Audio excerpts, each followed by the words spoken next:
Hey everybody, welcome back to Terminus, the Honey, I Shrunk the Kids of extreme metal podcasts. As always, I am the death metal guy, aka wearing my finest Iron Maiden work shirt to a funeral. And I am Hyper Shaman, aka the vehemence record stays on during sex. It's the only way I can get hard. I can imagine that. You know, it makes the sex both heavier and more disquiet. Wait, who are you again? I'm Hyper Shaman. I'm the intern. What are you doing on the show? Why? I told you never speak to us directly. Well, the black metal guy said I need to fill in. He said he sent me a hastily scribed letter stating that he had been forestalled by necromancers. Oh, Jesus Christ. I haven't been able to raise him on the orb transmissions in weeks now. What the fuck are we going to do with this, man? Like, he's the only thing keeping this whole thing together. How are you and I supposed to scrap together some bullshit episode of this already low-effort show? Do you have records? Want to listen to some slam? Listen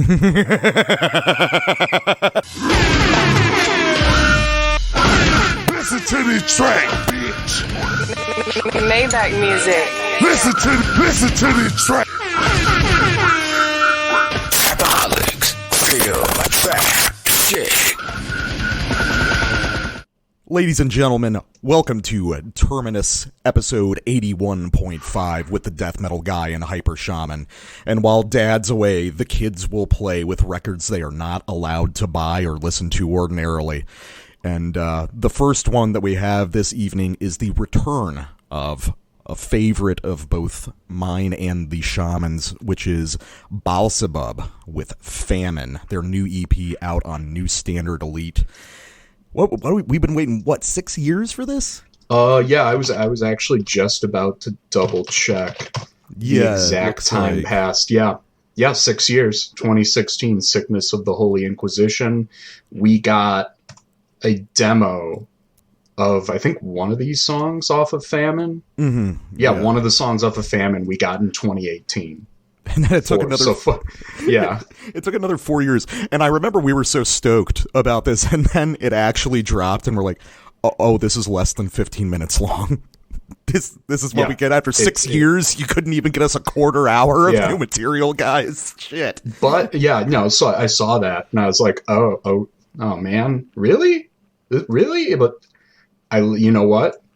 It's might be the 15 best minutes of music released this year. Yeah, it is. I'm still a little bit disappointed by how slim it is, but it really just means you play it again. So for those who aren't familiar with Baalsebub, I would say they are kind of within people who care a lot about New Standard Elite. The Sickness of the Holy Inquisition is kind of like the gold standard for the label style. Yeah, I mean, I'd say. Well, it's funny here looking at. It was looking at this. It was released on Ungodly Ruins. Sickness of the... Well, it was, but it's. Oh, go ahead. Yeah, it was Ungodly Ruins, and then I want to say there was like a reissue from NSE or something. Well, I think immediately after that they signed to NSE, and then they didn't do anything for a while. Well, I mean, it was spiritually New Standard Elite metal from the beginning. Yeah, definitely. I mean, they essentially took what can, with this New Standard Elite formula of let's do stuff like Brodequin. Baalsebub said, let's take Brodequin and bring it into the I guess Brodequin was already 21st century. Let's take Brodequin and take it into the future. Yeah, I mean, and that's really the niche that NSE has carved out. We've covered a few NSE records on the show, and I guess the defining characteristics really are just, well, one, they're all incredibly fast. It's like the fastest shit in the universe. Tends to be very technical, and in terms of timbre, like the willingness to just go to levels of like unmusical brutality is basically unparalleled elsewhere. Yeah, I mean, Brutal Death. Yeah, I've heard to New Standard style stuff basically referred to as blasting sickness. Yeah, that's a pretty accurate way to describe it. It's like your brain is a whirlwind from snares tuned tighter than you would think is physically possible. Oh, and, well, Baalsebub in particular have the most infamous snare sound in the style, I think. Yeah, Sickness of the Holy Inquisition is, I would say, you know, the most surface level take people get away from it is, wow, that snare. The production of that record is like 50% snare by volume. Oh, yeah. It's like an empty soup can. Oh yeah, it's beautiful. It's awesome. Taking the ping to a new level. But now we got Famine, and you know, it's definitely easy to say this is more of the same. It is to a certain degree, but I would say that there has been development. I don't think it's development you're going to hear very easily unless you're versed in this style, but there's something about these tracks that are actually kind of more song-like than Baalsebub was before. Oh yeah, I think you know, one thing even though I've listened to a ton of brutal death metal at this point, I still have trouble differentiating like certain songs. Like if you just played a song off of like for example, just like the Sickness of the Holy Inquisition, could I meaningfully tell apart two different songs? It's hard for me.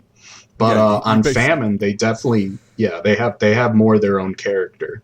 Yeah, you basically get you have the sample in Death by Boiling to tell you that it's the first track. And that's the actual purpose of samples in brutal death metal is to signify here is the next track. Exactly. But no, Famine actually has like songwriting chops beyond here is my blast, here is my slams. Yeah, it's interesting. They haven't really pared back the brutality, but they've centered these tracks around distinct core ideas. And these are very short songs. These are all between a minute and a half and like 2.5 minutes. But I think that's almost an asset to these guys. I mean, like, if you think about it, most of the stuff in this style, a lot of songs are based around a specific transition, a cool idea they want to get to. So, in the interest of accentuating that, they've kind of pared away everything around those big moments. Resulting in these kind of like grind tracks based around hitting this apex very quickly. Yeah, and if you because like if you just we got this really cool, you know, transition, this really cool big riff, but like the more and more you keep coming to that big riff, is it as big and cool as it was before? I mean, oftentimes yes, but like but when you're dealing with stuff with this like insanely high impact battering quality, maybe less is more. Oh yeah, because it's the contrast. It singles it out. If it's only there one part in the song, then the song's over because it was like 2 minutes long. Yeah, exactly. Well, speaking of 2-minute songs, you got the first one. So what do we got here? We got Public Flaying of the Martyr.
So those are some discernible riffs for me. Yeah, they're actually they're pretty readable, and I think that in general, once you get past the snare volume and stuff, Baalsebub's riffs tend to be more readable than a lot of this stuff. Oh yeah, I mean it's honestly, and I mean this in the nicest way possible. It's honestly kind of accessible. Yeah, no, I mean there's a legitimate kind of micro hook there, just that dizzying little down run, Yeah, and that kind of like syncopated grooviness to it. It's I think with less so slam, but more just like the typical blasting, like how you guys talk about the 16th note runs a lot. Mm-hmm. That can, I mean, even for the black metal guy, he even said that was kind of the hardest for him on like last year's Exterminated, right? Yeah. From the Philippines. Yeah, that some of those 16th note runs are like a impenetrable wall, where these guys, it's kind of, here's some 16th notes, a little bit of like half slam 16th, a little bit of groove slam, back and forth, weaving them together. So you get a more approachable but still fast riff and phrase, without sacrificing momentum to slow down and do your slam section. Yeah, well, I think that what you see there is that, so obviously this entire style of NSE brutal death is basically derived directly from Brodequin. Oh, yeah. I feel like Baalsebub has stayed closer to that root than most other bands on NSE. Oh, like, yeah, Brodequin, yeah. They're more recognizably comparable to Brodequin songs, especially in terms of just, overall riffing style, because like the secret of Brodequin and Baalsebub to a lesser degree is, like on guitar, it's actually pretty simple. It's very fast, but it's actually very straightforward stuff. It's just the music in aggregate is so chaotic, it's hard to tell. Yeah. And I think people see, especially like the first Brodequin record, as being more impenetrable just because the recording, the audio quality wasn't as clear. Oh, things blended Festival together. Of Death is rough. Yeah. And like, I love that album, but yeah, it's definitely like the first time I ever listened to it, it was almost nonsense to me. Like, oh, this is so cool. I can't hear what's happening though. Yeah. That's like what, that's more comparable to something like Excoriation or something. Yeah. Which I think, New Standard Elite bands have definitely moved in the direction of that idea being like, oh, let's have this impenetrable wall of blasting. When, with some cleaned up and more audible audio quality, Brodequin wouldn't have been as impenetrable, as hard to breach sonically.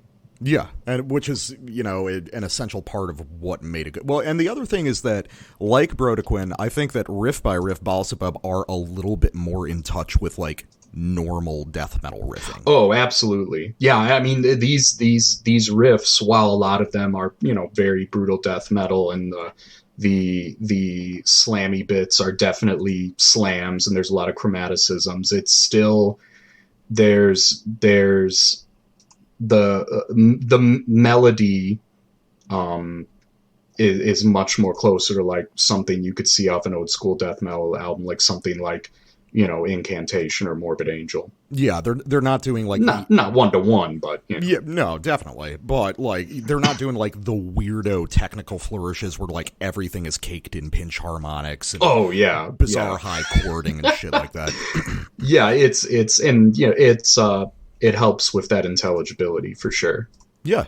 And speaking of intelligibility, so my sample is off of Scavenger's Daughter, which is the track that we got on the demo back in 2018. Yeah, it was just called Scavenger's Daughter, yeah. Yeah, and there was one more track on that. I think that was a re-recording off their first EP from like 2013. It was The Great Plague. Yeah, so that's just off their first EP, The Great Plague. Yeah.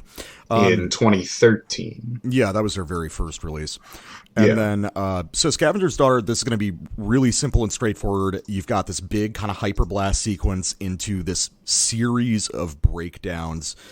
But what makes this band special, as I always say to the black metal guy when we're covering this kind of music, it's all in the details and the nuances. Just, there's a bunch of things to listen for, but the big one is listen to how they lurch into this second riff with this sort of triplet off time thing before it snaps back onto sequence, and it's a pleasure.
Man, no bullshit, half of the reason I listen to this style is for, like, intricate snare syncopation tricks.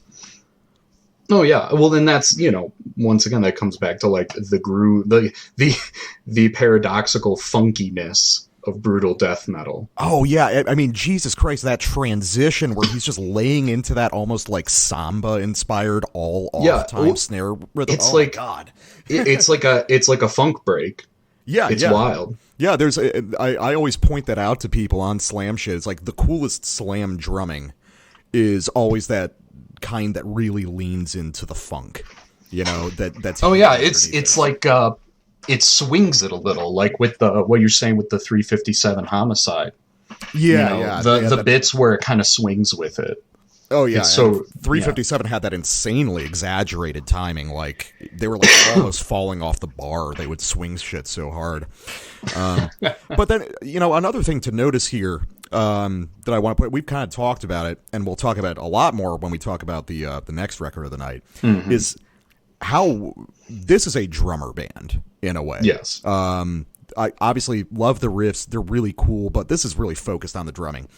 And this is an impressively musical performance for, like a drum performance in this style. Yeah, I mean, you got to imagine just as the note density increases and as the speed increases, it becomes harder and harder to really make the drums sing. But this guy pulls it off. Yeah, I mean, I think more than a lot of other kinds of death metal, brutal death metal lends itself to being more easily a drum forward band. I mean, we have the lineage of Flo Mournier, you know, kind of setting the standard of, okay, this is essentially virtuoso drumming going on with this music. And because, you know, a lot of times there are bands that end up just kind of making riff spaghetti, and you end up with like a body music. It's almost like electronic dance music, like the more intense, like hardcore, but that it's percussive, it's rhythmic, you feel it. You don't always just hear it.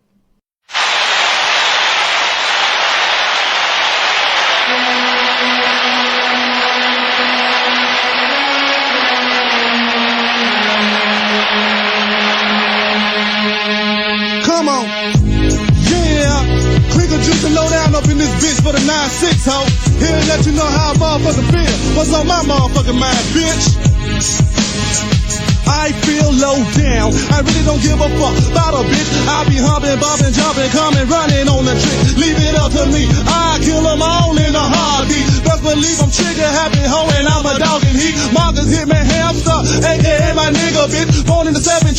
causing chaos in the 90 trick. Light another Swiss up, pass it right to Charlie Mac. Cause I know my nigga don't smoke, and he's quick to pass it back. Oh my fucking God. Lowdown is in the fucking house, leaving niggas body scarred, coming for your soul, ho. Hand it over quickly, or watch this 9 minute clock, light your ass up like a Christmas tree. Help me.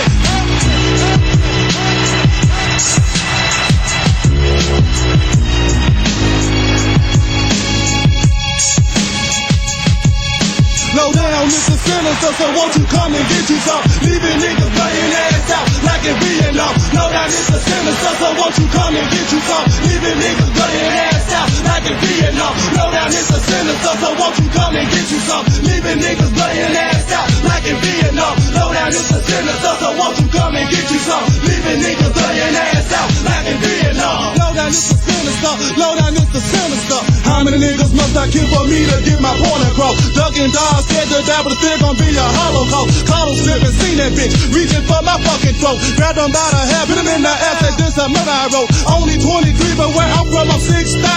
Legions after legions of them demons, ain't no cowards, bitch. Definitely be good to go. CMP ain't going home. Stepping the fucking mask and watch me blast on this endo. Riding with the CMP, aka the killer clan, a demon from the dark side. Don't take me by my fucking hand. I won't mislead you, I just kill you. Take you for a ride, and I promise I won't leave you the sinner.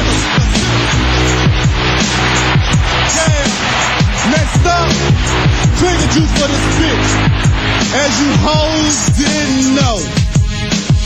I'm out of weed, so it's time for me to hit the block. Step out of dock, pick up Lowdown with the private stock. Felt on the change, cause I heard they selling pillow sacks. Corner from corner, here's some ink I bought this week from Black. I waited up a quarter ounce, $20 a player pay. Stop up at the store to get them bluff, but we can cheat the hate. You want a shotgun, I blow your fucking brains out. Tears flowing, ass running, off the slobbing from the mouth. Always smoking blunt junks out, Memphis window. Motherfucking eyes closed, smoke scream up the nose.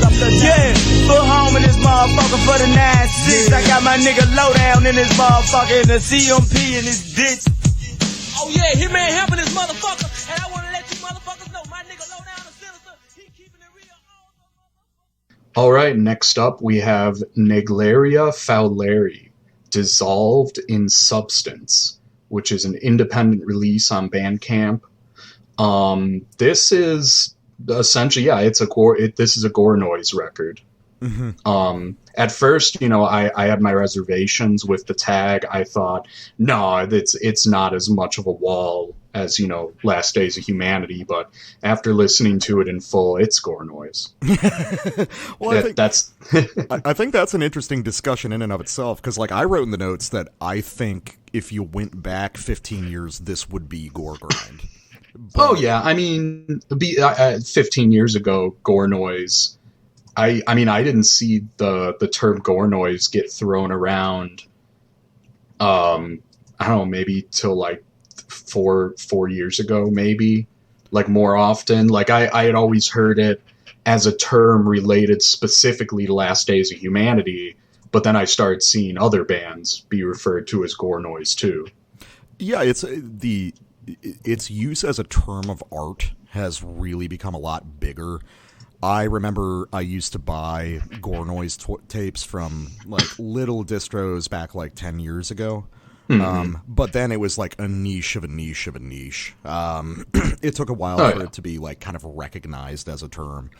But I'd also say that, like, I think GOREGRIND, as we understood the term, had more tolerance for super noisy stuff like this back in the day. And now GORENOISE has just become, oh, this is where we put everything that sounds like LDOH, you know? Yeah, I mean, GOREGRIND, what is GOREGRIND versus, like, you know, various forms of death grind and stuff can sometimes be a little iffy for me. Because, I mean, if you look at, like, the first two Carcass records, and then you look at, like, Dead Infection, mm-hmm. They're similar, but they're not the same. I mean, I'd argue that most GOREGRIND does not actually sound like Carcass anymore. Yeah, and I mean, there's some bands that kind of go after the whole Carcass thing. Like, I'd say a really big band from last year, that Pharmacist record, which I know you said the same thing. Yeah, you said it didn't hit for you as much. I rather enjoyed it. But yeah, like Pharmacist definitely reaches back at the Carcass thing, or like some bands like General Surgery, or infamously County Medical Examiners. Of it did turn out in the end, one of them was an actual doctor. He was like a friend of one of their fathers or something who played bass. Yeah. Well, I mean, it turned out it was all a one-man project by that dude from Cretan, right? Something like that. Yeah. I don't know that deep into it, but basically, like I can name a lot more bands that don't sound like Carcass than do sound like Carcass that are gore grind, and a lot of them do verge closer to gore noise than not. Yeah. And, you know, I mean, I guess to describe it, I mean, this is the first time we've really had gore noise on the show, period. Oh, well, so, the black metal guy would forbid it. I don't know. It's like, I think he would... it would definitely be a case of like, I'm never going to listen to this again, but I respect the conceit. Yeah, I mean, the more I think about it, you know, Induced was musical more than this, but it kind of had gory vocals and it was pretty blasty. So I don't know, maybe he wouldn't hate it. Yeah, so, and then I guess to describe it to people who haven't heard that term on the show, gore noise refers to, yes, there are instances of bizarre tapes from the 90s that we would now call gore noise, but gore noise basically begins with Putrefaction in Progress by LDOH. And really it is just gore grind played as noise music, fundamentally. You know, just take all the constituent elements of gore grind, turn them to 11, and don't worry about riffs anymore. It's all about timbre. Yeah. You take, you know, you're making harsh noise. You have all your various oscillators. Instead of that, you have a guitar and you bash on it as hard and fast as you can. or in the case of this and a lot of gore noise, probably just a bass. Oh, yeah, absolutely. And I mean, to me, I think I mentioned it. It reminds me of specifically the record Tokyo Anal Dynamite by the Garogeri Gegege. Oh, man. Because it's essentially like they're playing like guitars, but it's so loud and so fast and so frantic that the recorded album is harsh noise. Yeah. I mean, it's essentially, yeah, you're playing harsh noise with actual instruments rather than, you know, a loop of oscillators and distortion pedals. Yeah, exactly. I mean, I think in terms of what this reminds me of the most, just in terms of gore noise, is a project that not a lot of people know, one called Internally Mutilated. They did some tapes back in the day that were just outstanding. It was a two or three man thing. Unfortunately, I believe the drummer committed suicide, so it ended like that. But if you can, oh yeah, I think you had mentioned this before. They had like a demo from like the 90s, right? Or something. I don't think I think they might have had projects that were rooted in the 90s, but Internally Mutilated itself, I believe, started in the 2000s. But, you know, anyone who does gore noise has 60 projects, and it's, like, impossible to tell who was in anything at any given time. It's, you know, if there wasn't a pristine recording of who was who. Yeah, exactly. And everyone has 20 different pseudonyms and shit. It's great. Oh, yeah. It's the same energy as like figuring out like Les Legions Noir shit. Yeah. But so, and the big thing about Internally Mutilated that is relatable here, which makes them unusual for gore noise, is the presence of a real life drummer, which is I would say the crux of Naegleria Fowleri. Yeah, well, no, to me, this band is a drummer with textures to back him up. Yeah, exactly. That it's basically that. This is a dude going ham on drums with crunchy, harsh textures and gurgling to accent his going ham. Yeah, so I'll play a track real quick called "The Fusion of Rotten Flesh." And so my theory is that this music is built in layers. This guy will play a drum track just like as fast and as extreme as possible, and then he's layering everything else kind of improvised after that. Because like some of the rhythm and tempo changes that are occurring, you just can't write, you know? Yeah. So let's listen to this one. Yeah, we'll listen to this one and listen for the insane like blast timing switch that happens right at the beginning, and that is the essence of what makes this whole thing so cool.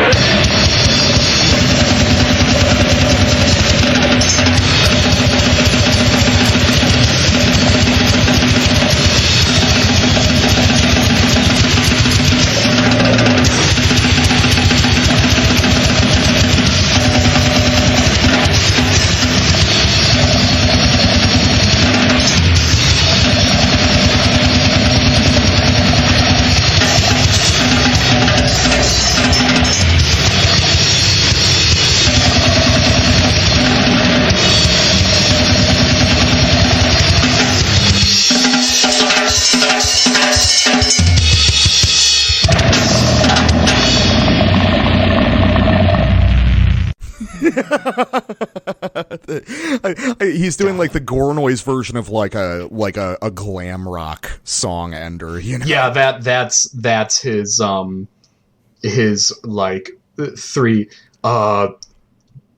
2-minute, we're gonna bash on the drums and kind of shred on the guitar slowly, wind down, do it some more, but he's just, you know, the gurgle slowly slows down.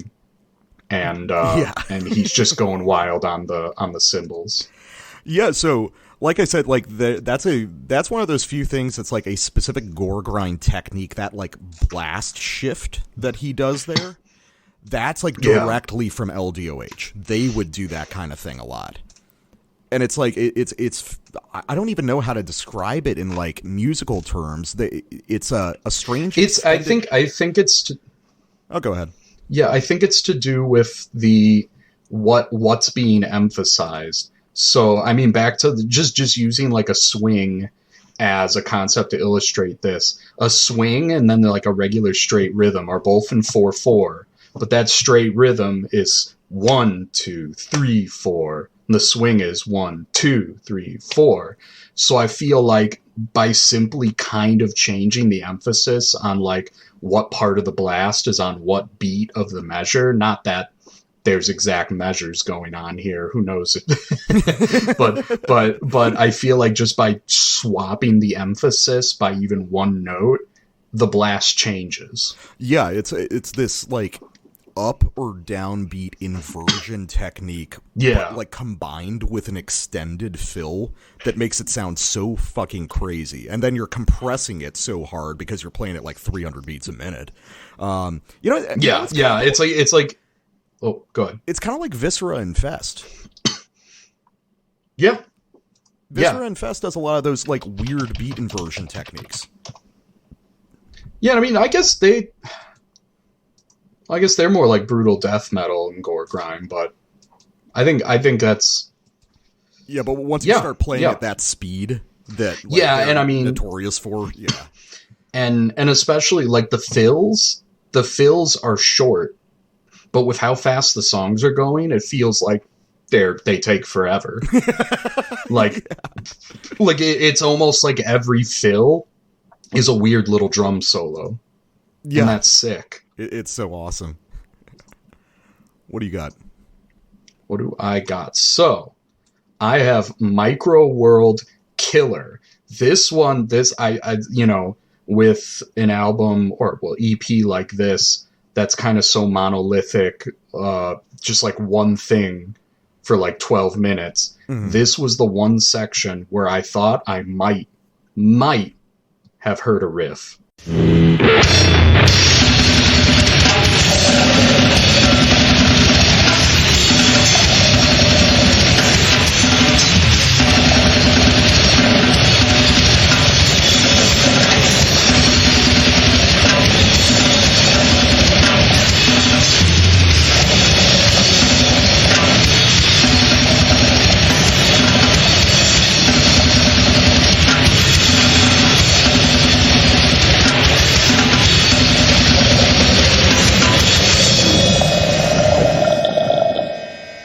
I kind of get what you mean. Yeah, it's like I'm hearing like kind of a descending like and once again, with how muddled it is, it might just be like a psychological perception thing where my brain's filling in blanks to make sense of what's going on. But I swear I hear it. No, it's possible. I mean, it's kind of like when you and I have talked about it, but then when me and the Black Metal Guy did that bonus episode where we covered Molesting the Decapitated, talking about how some of the riffs on that record aren't really riffs. They're kind of like a gesture of a certain movement. Like there's a rhythm and the pitch is going up and down, but hitting the right fret doesn't really matter because it's all space. Yeah, it's less about a specific sequence of notes and it's about the direction you're going. Absolutely. So that's why, like, I don't know the exact notes going there, but I know that he's kind of doing a downward motion. Yeah, and honestly, and that's cool. What makes this so cool is that, like, you can imagine moshing to this. Like, you can actually kind of headbang to this shit in the way that you can't a lot of the, like, totally gorked, like, cybered out. Oh, yeah, stuff. It would be like, you know, trying to bang your head to, like, harsh noise wall. You can do it, but it doesn't make sense. Here it actually does. You can feel it. It's definitely more body music. Yeah, exactly. I was about to say, what makes this distinct from other gore noise and makes it worth your time is that in the pursuit of extremity, it has not sacrificed the body music quality that should be part of it. And I think that's why in the beginning, at first I wasn't sure if it was gore noise.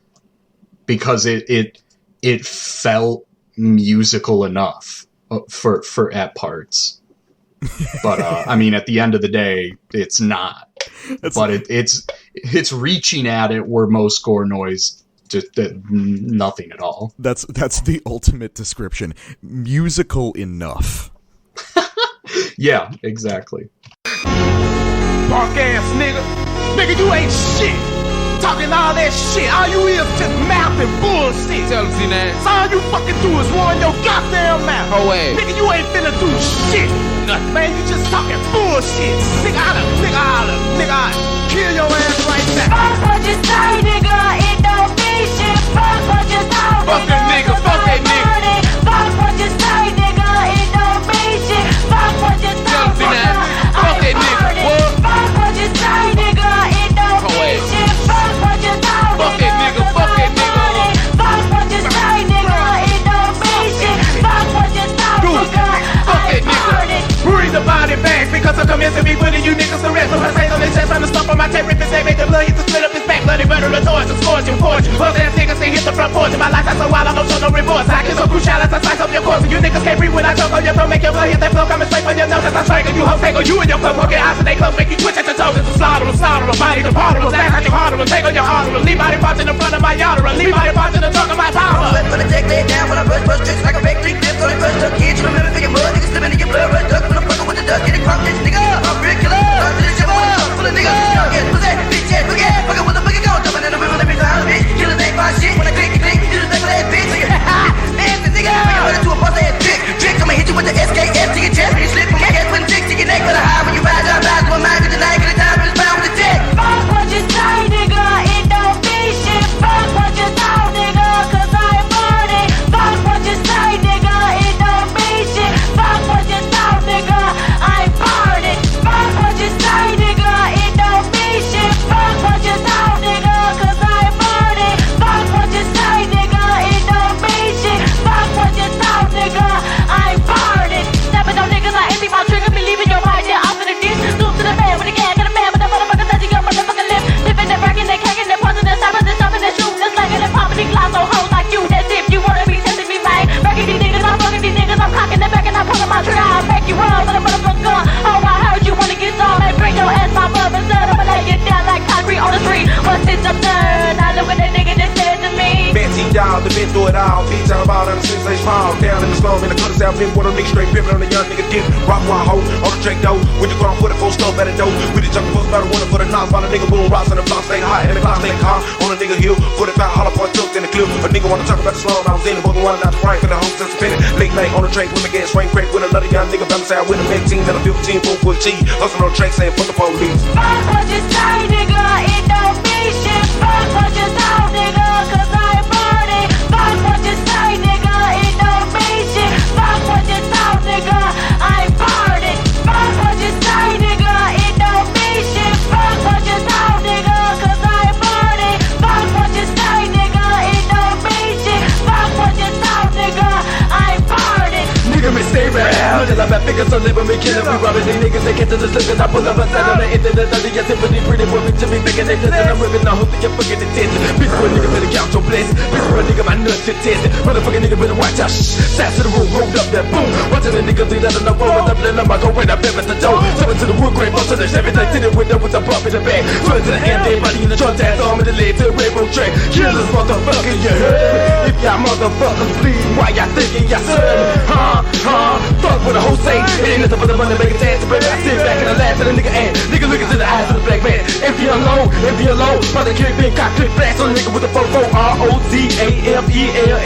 Better what's more, we in the nigga C-Rock. Put a couple roll with the bone team, nigga fucking side dinner with a fan line. Shooting me up, me block, with a me clock. Kill a man, say C-Rock. What you say, nigga, it don't mean shit. Fuck what you talk, nigga, cause I ain't burning. Fuck what you say, nigga, it don't mean shit. Fuck what you talk, nigga, I ain't burning. Fuck what you say, nigga, it don't mean shit. Fuck what you talk, nigga, cause I ain't burning. Fuck what you say, nigga, it don't mean shit. Fuck what you talk, nigga, I ain't burning. Fuck what you say, nigga, it don't mean shit. Fuck what you say, nigga, it don't mean shit. Fuck what you say, nigga, it don't mean shit. Fuck what you say, nigga. Fuck what you say, nigga. Fuck what you say, nigga, it don't mean shit. Fuck what you talk, nigga, cause I ain't burning.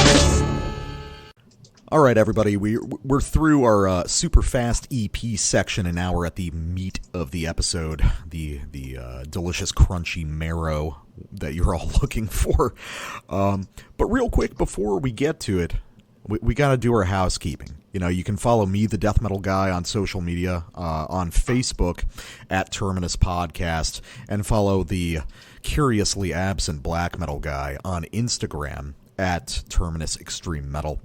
Additionally, if you're really, really stoked about what you're hearing here, the rare occasion that this will be, if you're a GORENOISE guy, you can subscribe to us on Patreon or Subscribestar. $3 and up gets you access to the Terminus Prime bonus episodes, and $5 and up gets you access to the private Discord server, where we arrange little occasions like this. Hyper Shaman, our guest host today, is originally a denizen of the Discord server. So think of it this way, boys. If you give us a bunch of money over time, you too can become a harried, underpaid intern of Terminus, possibly. But now we got a record to talk about. So, ladies and gentlemen, a specter is haunting brutal death metal. How many times have I used this bit now? A specter is haunting brutal death metal. It's a specter called Enmity, a little-known brutal death band from Arizona who have sort of paradoxically become one of the most influential brutal death metal bands of all time. Their influence has been felt throughout the style over the years in many different ways, but it's really not until now that we've heard a full-fledged, detailed attempt to clone Enmity. But now we have it with a two-piece band out of Panama, of all places, called Intestinal Engorgement, with their first full-length record, Putrefying Consumption of Dismemberment, out now on Amputated Vein Records, who, of course, also released some of the Enmity material back in the day. And Hyper Shaman, we've talked about Enmity on the show a couple times, but how would you describe Enmity to people who don't listen to this kind of music? It's to me, Enmity sounds like samples of brutal death metal sequenced together over a drum machine. It's almost like, and I kind of said this about this album too in the notes, that it sounds like you have those AI that will sample a large swath of like a certain kind of image or type of writing or something, and will try and recreate examples of it. This is like if you fed an AI every brutal death metal album and it tried to recreate brutal death metal from that, it would sound like Enmity. It's some of the most unnatural, inhuman music. Music? Is it? Yeah, big we'll get to that. There. That's the question, but it's I have never seen a neutral or like uncaring opinion about someone who is from someone who has listened to Enmity. It is either the most loved or most hated band. Yeah, it's fascinating, the sort of weird cultural cachet that Enmity has gained over the years. For those who don't know, Enmity only ever put out one full-length record called Illuminations of Vile Engorgement. And it is this mammoth thing that really... I mean, we call it brutal death metal, but it doesn't actually sound like anything else. It's this wholly unique beast unto itself that... sort of like GORENOISE takes brutal death metal technique and creates purely timbral music out of it. Yeah, it's like I believe I've said to you before, something like brutal death metal as musique concrete. Yeah, it's like it sounds. Yeah, sounds, and it's like almost like devoid of rhythm in the greater sense. I mean, it's immediately on a grid, but riffs do not start or end at logical times. Yeah, the riff, there's rhythm, but it's not rhythm in the way that it doesn't ever really repeat itself. There's no repetition, so is it really a rhythm, or are you just noticing fluctuations? Yeah, and then when it comes to...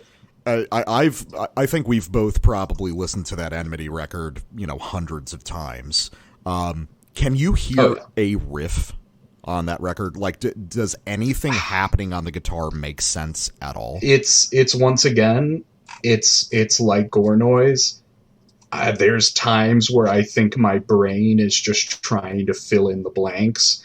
So because it's so close, I can't make it out. I can't make out any noticeable phrases or musical sequences. It's just noise coming from a guitar.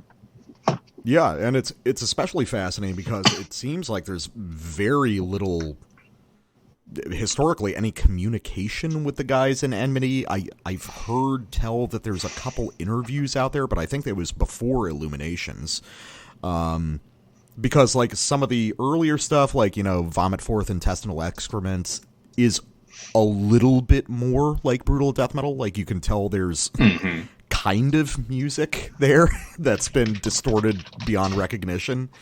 So it's like, Enmity comes out of nowhere, releases this thing. I don't even know if I can call it an album, this monstrosity. A performance art. Oh yeah, no, that's the thing. It's like some of the most abstract art the metal scene has ever produced. And it's fascinating.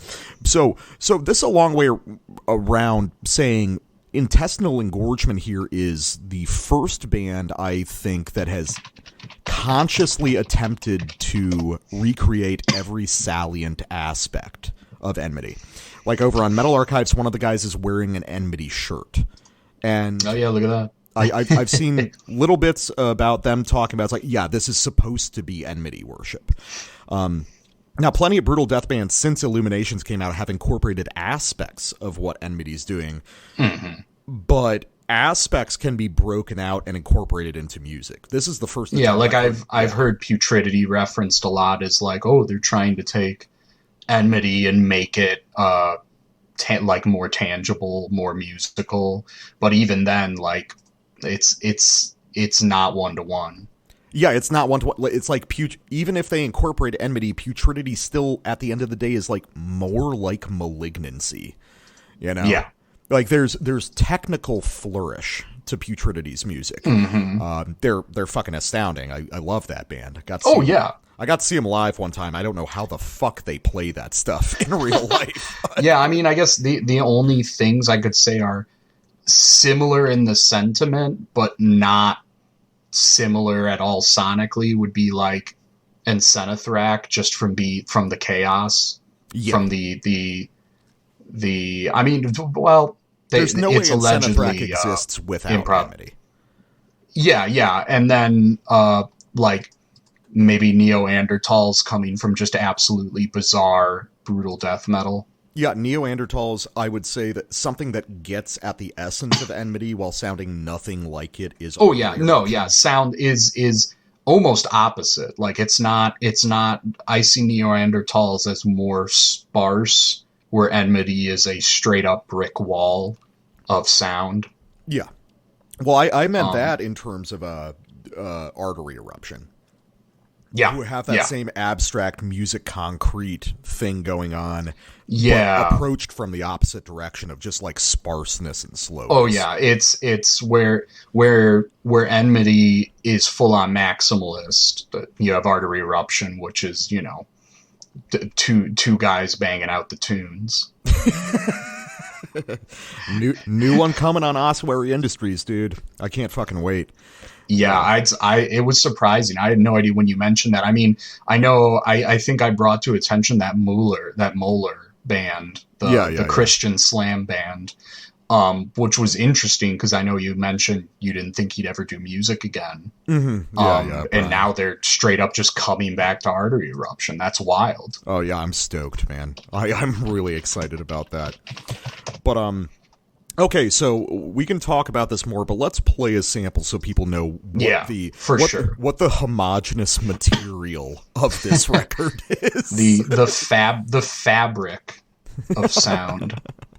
All right. So here I got just around like a minute of exhumed guttural limbs, and really listen. And I mean, as you said, this may be representative of the entire, like everything on the album, but really focus in on those vocals and see if something seems a little off.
So, as I said in the notes, I don't think that's physically possible for the voice to do. There's obviously like crazy layering going on. There's there's parts where there's like 3 vocal tracks all at the same time.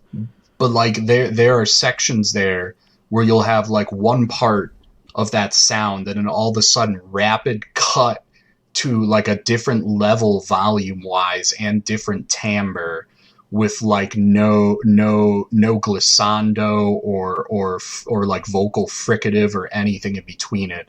It's to me it sounds like when you have 2 bits of audio in like a DAW, digital audio workstation, and there's no fade between them, and it just cuts rapidly from one to the other. That's totally believable. Yeah. Yeah, and I think either they had him just like, okay, here, make noises into the microphone for like 10 minutes straight, and we're just gonna like rearrange it to make it sound cool. Or I know you mentioned something along the lines of like doing small sections of the song at a time, or something along that line. Well, basically, I extrapolated off what you said of the idea of like these kind of like hard cuts and shit, this kind of cut and paste methodology with the vocals, but I think that probably applies to most of the music on this. Yeah, and after seeing you wrote that, I kind of went back and looked at it, and I go, yeah, okay, yeah, I can believe that. Like, it's a little harder to tell with like the guitar or drums, just because of with that guitar tone and just with the nature of percussion. Mm-hmm. Everything's a lot more. There's more of an impulse. It's not like a drawn out sound like vocals. So I think I just latched onto the vocals first because it was easier to notice. Yeah. I could see this as being like a quilt of brutal death metal. Yeah, like about with the drums, you can kind of hear it in about the only transitives you're going to hear in the drums are some of the cymbals. I think this was probably recorded on an electronic kit. Okay. Yeah, these aren't. I don't think this is a drum machine. There's certain no weird. I don't think so either. That never even came into my mind, actually. But they do appear to be sampled in some way. Absolutely. So I'm wondering if these songs are made by these guys just doing kind of these micro songs, like almost grind style, patched together 30 seconds and then just sticking these things end to end, like a handful of sections at a time, and just kind of arbitrarily deciding their songs. In that is, that's completely believable, and it's extremely cool. I love it. It's and actually bringing the word grind up into it, I could totally hear one of those little sections just as, here's my, 23-second grind song. Well, but you string them together and all of a sudden you have enmity. Yeah. And it's like, well, I mean, if you think about it, I don't want to be the guy that's like, we've seen these people on the internet plenty that it's like, okay, we've reached, the apex. We can't really go further or more extreme. I think in a sense we kind of have, just in the mode of like conventional metal or rock songwriting. Mm-hmm. Like what we can get out of just that, we've probably hit. However, if we start changing the methodology in which we write things, using the technology we have available to us, we can get further. We can get more extreme. Absolutely, and this is it. I mean, if we are right, and this is like an organization of essentially like micro songs or samples, this is like melding more traditional styles of experimental music, like once again the music concrete idea, where you have these non-musical sounds and you arrange them in time. Yeah. And so now you're taking these micro segments of sound that's gesturing at music, or at least originally, derived from a style of music, brutal death metal, and you're arranging them in time, therefore, completely changing how they're doing their songwriting. Yeah, you're kind of unlocking the sounds from the physical performance. Exactly. You're unlocking them from the sequence. Music being something that exists in time, moving through time, and you're essentially saying, well, so I played this riff here, then this riff comes after that, but what if these riffs can actually be wherever I want them to be? It doesn't matter when I actually play them. Yeah. No, I mean, it's kind of like when we were hanging out last night on the server and we were talking about Noism. I think that's one of the first bands that's kind of, as far as something generally like Brutal Death, that's fully decoupled those ideas. Oh, yeah, and I can see this having some sort of a bizarre kinship with breakcore. Oh yeah. Just from the fact that it feels very rapid and cutty. Yeah. Start stop with a lot of the parts. And I think that I would be super interested to see more bands try stuff like this, using the editing process as part of your songwriting. As being an instrument, just as another way to further manipulate your sound. Yeah, and I mean, if you're going to start incorporating and taking seriously stuff like extreme electronic music, you can't just take the tones and leave the process behind.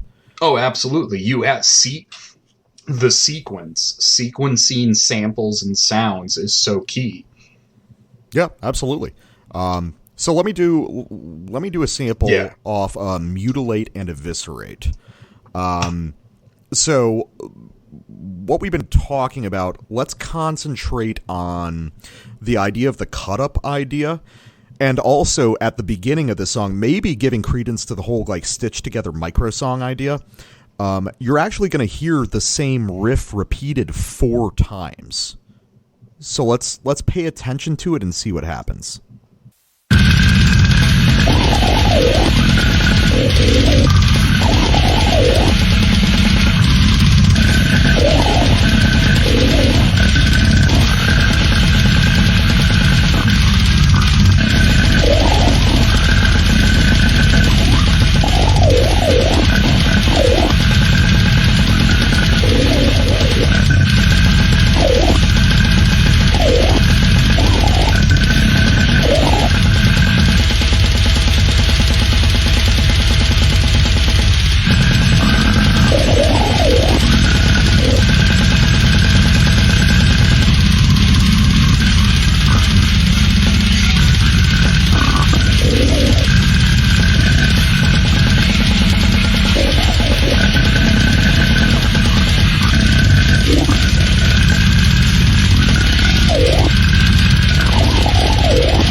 So yeah, we were talking while playing that sample, and I think you and I both heard obvious cuts, not just in the vocals, but in the rest of the music as well. Yeah, there was something around around the 8-minute mark exactly, where it just sounded like, once again, like 2 audio tracks back to back, no fade. Yeah, you can hear the clicks, sudden, Yeah, like a sudden jump from one sound to the other with like nothing connecting the two.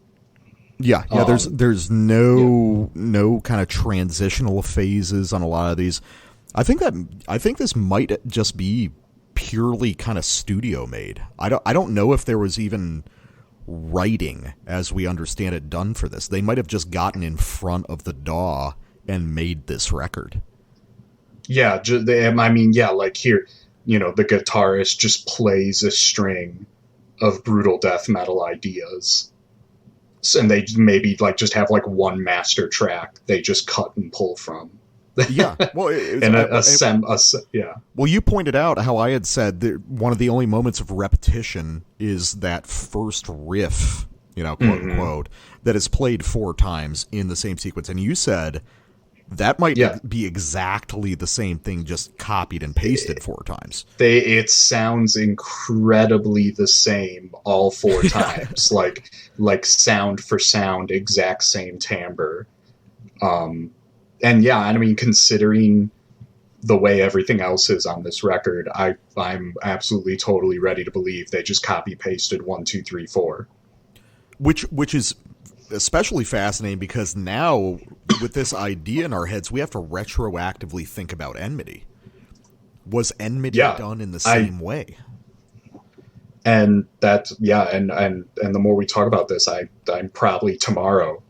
Sam. I'm gonna be listening to Illuminations tomorrow and just be like, is that what's going on? Because I mean, it's.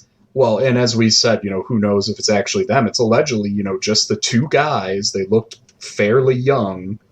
They could have it could have been one of those genius from ignorance things where they're like, oh, well, we kind of messed up our parts here and here. I don't know. Okay, we'll just cut the good parts together. Yeah, which is fascinating. I mean, it worked. There's no indication that Enmity ever played live. Oh, as far as I know, I think it was literally they had, the handful of little demos, EPs, and then 1 album, and they're gone. Yeah, and I mean, it's fascinating. It's really cool to think about this because this whole idea of constructing music in this way is so, in a sense, antithetical to heavy metal. But, which is obsessed with this kind of verisimilitude and authenticity of performance, whatever that means. Yeah, especially anything, and especially it's more so with older dudes, I think, but there's definitely this kind of heavy metal cultural meme thing of musicianship and virtuosity. The whole idea of oh, this guy's the best guitarist. This guy's the best at this, best that. I remember in high school, I was in jazz band, and one of the drummers was super into. I don't remember if it was if he was really into a lot of extreme metal, but he was into a lot of thrash and whatever radio friendly metal. But whenever the concept of a drum machine was brought up, he'd get all whiny and pissy, drum machines are the worst thing ever. It's an insult to real drummers. I would never listen to music that uses a drum machine. He'd get so upset, and I think, but it's if you want to pursue something truly unique and at the same time being extreme, you need to start, looking at ways we can bring extreme electronics with extreme metal.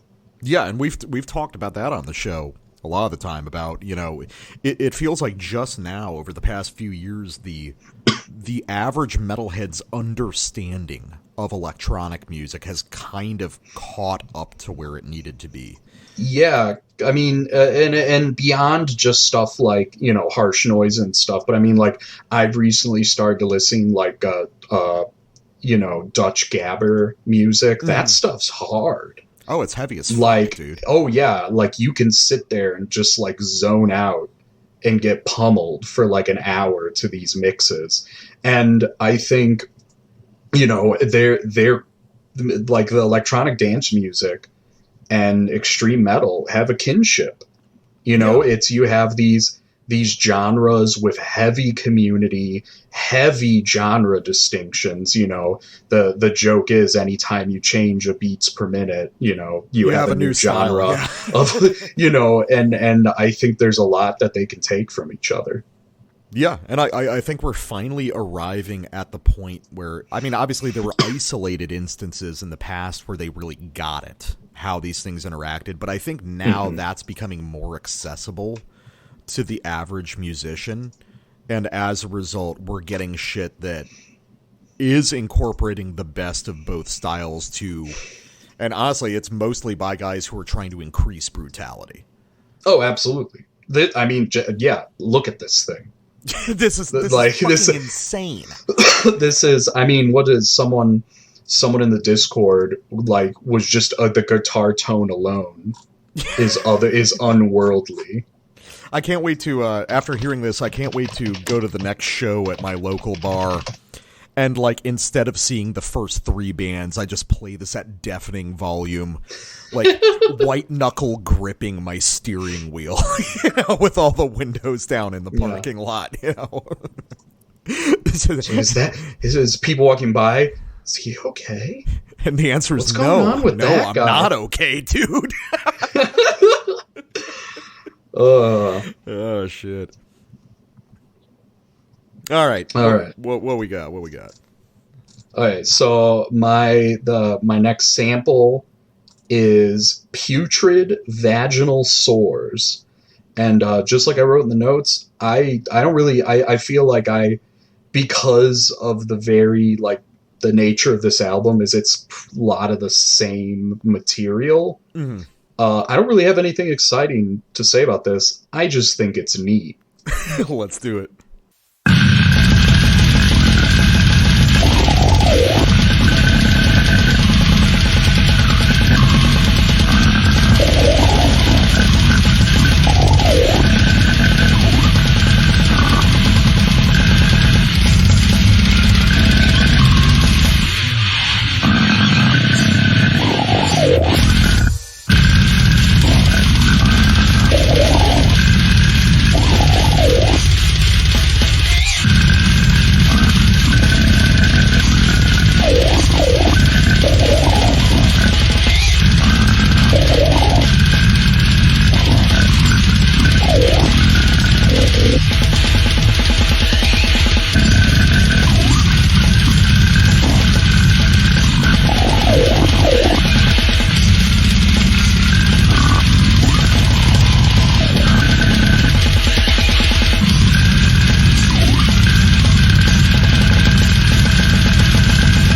So we were just talking about trying to A/B test the pinch harmonic sequences you hear there, those kind of flurries of harmonics, and see if they are unique performances. And you think they are, right? Yeah, well, there were 2 right between, like, I think it was like 15-20 or something, 15 minutes, 20 seconds in, where there's one that was like, yeah, and then something, and like it like went up and then down a little. Yeah. But so those 2, a little different. Oh no, but then they get repeated. Yeah, but yeah, sequence. So I think that those pinch harmonics very likely are reused. Well, and then the other thing, you know, it's like, it's such a stupid thing that I didn't even think about. It's like, it's entirely possible that like whole sections of this, like riffs, or it's entirely possible this 30-minute album is like 10 minutes of recording per instrument, just rearranged. Yeah, I guess it never hit me that they could have, that like a same 5 seconds of guitar could be on multiple songs. I didn't. Wow. Yeah, why not? I mean, if we're already breaking down the entire idea of like conventional metal writing, like, why would it be restricted to copy pasting within one song? It could be copy pasting. Oh, man. I mean, the material of this record is so fucking homogenous, you couldn't tell. Yeah, I see that it makes me really want to go in and like close listen and go like full schizo mode, trying to avoid like, dude. okay, at like 2 minutes and 30 seconds, there's a section that's like this, and then there's one that's also similar. But I mean, I don't want to destroy myself. Well, no, and I do kind of want to like stress to people, just because we spent a lot of time on this idea. This is not us like trying to like prove what they did. I think if that's the methodology, that's awesome. I think. Oh yeah, I'm all for it. I mean, it's a fascinating idea. There's a lot of things about brutal death metal songwriting that have been beaten to death. So if someone's out here doing this, that's awesome. Yeah, that's absolutely sick. I endorse it and encourage it. Yeah, it's like this is such a niche of a niche that very few people are going to be able to stomach. Why not just totally play with the methodology of how we make this music? Yeah, and I mean the whole original impulse of brutal death metal is we're gonna take this and we're gonna get wilder with it.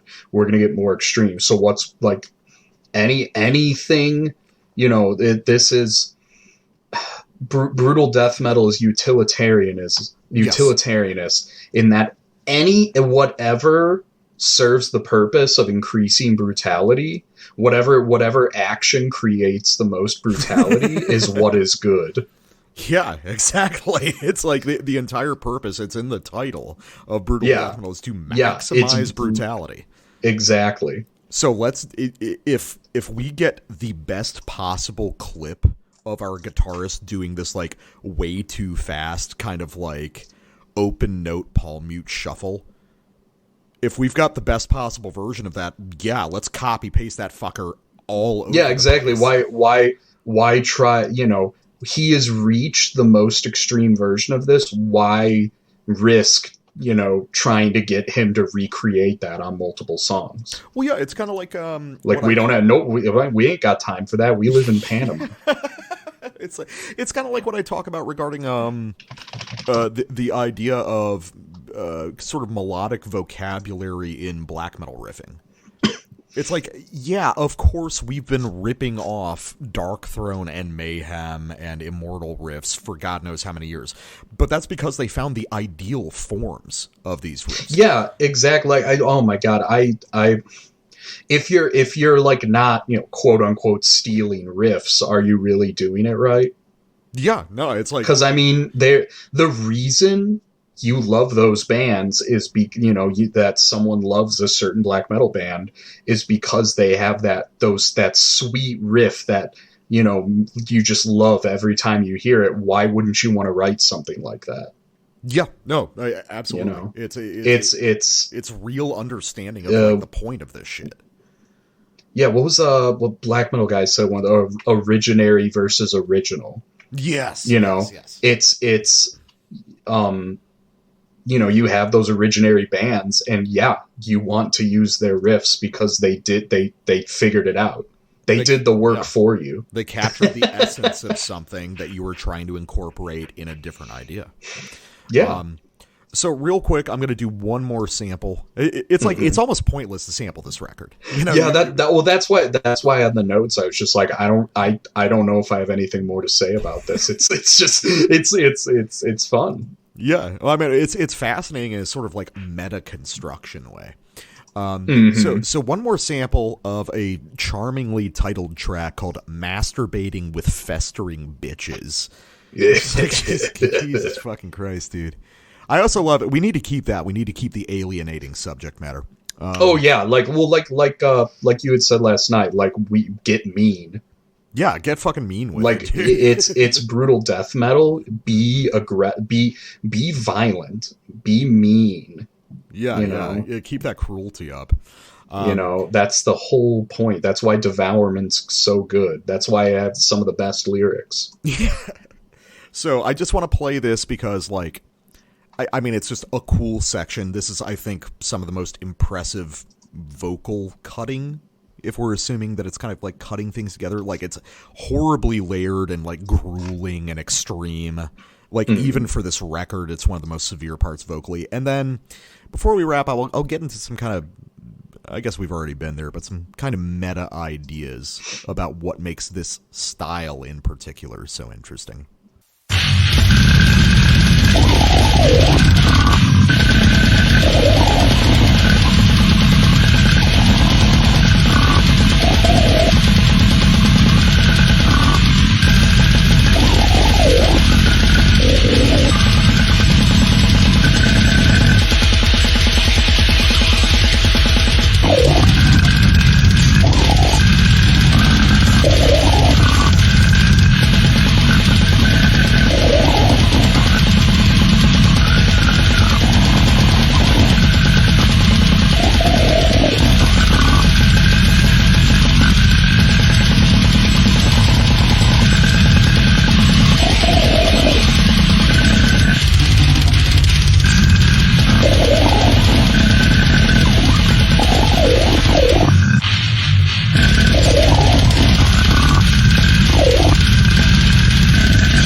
So I think at this point, I'm willing to say that we kind of cracked the code.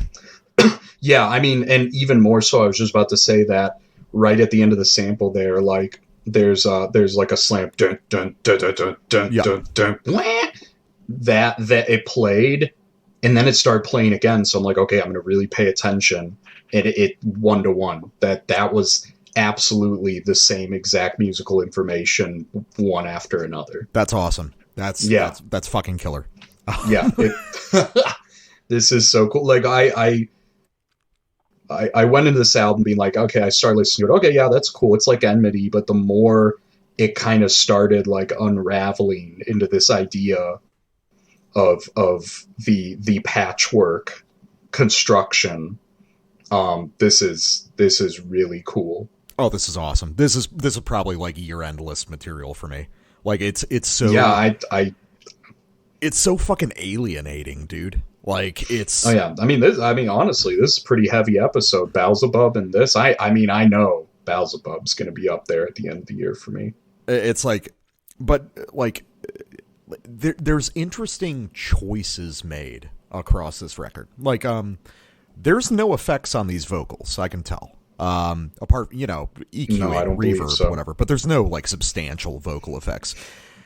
And no, it's not like gore or nothing. Yeah, and you can tell that they are okay. So there are these inhaled gurgles delivered at a very low volume, because there's certain techniques with that kind of inhaled shit where you can't do them loud, like you physically can't. They rely on these like very delicate kind of timbral adjustments. Yeah, no, if you try to do it louder, it won't. It completely changes it. It starts getting more higher pitched and airy. Yeah, but then they pump up the volume on it so much that it's like you're listening to these almost whispery gurgles at way too high a volume, which has its own unsettling quality.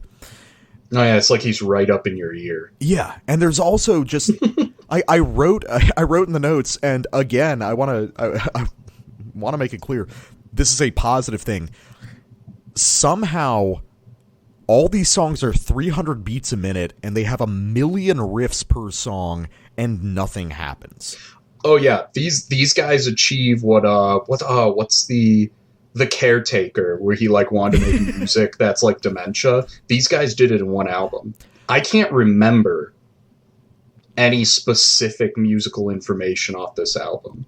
It's pure stasis. It achieves what those like hypnotic black metal records do, but in like a completely different way. It just becomes it becomes like the cover art. This just like endless nightmare of like alien torture. It's so far from anything we. I mean, I think that's it. I think that what makes this so great, and I'll say that it's great music, is how alienating it is. It has nothing to do with heavy metal. Yeah, I mean that's really what makes this remarkable, is how removed it is from everything else. Like, in the same way that certain black metal is going just beyond heavy metal and beyond black metal itself, this is brutal death metal kind of going beyond itself. This has nothing to do with having riffs. This has nothing to do, I mean, really, it doesn't have much to do with logic, period. It's just an arrangement of abrasive tones over time, and the only structure that remains is used to make it more barbaric.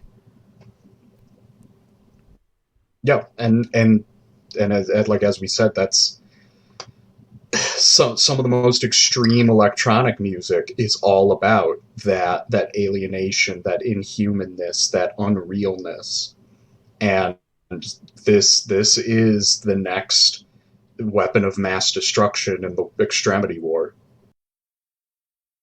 Yeah, the Chief of River got that thing for y'all. Yeah, this big boy. You know, we gonna bring it to the nose, and we ain't gonna knock, we gonna keep that motherfucker in, bitch.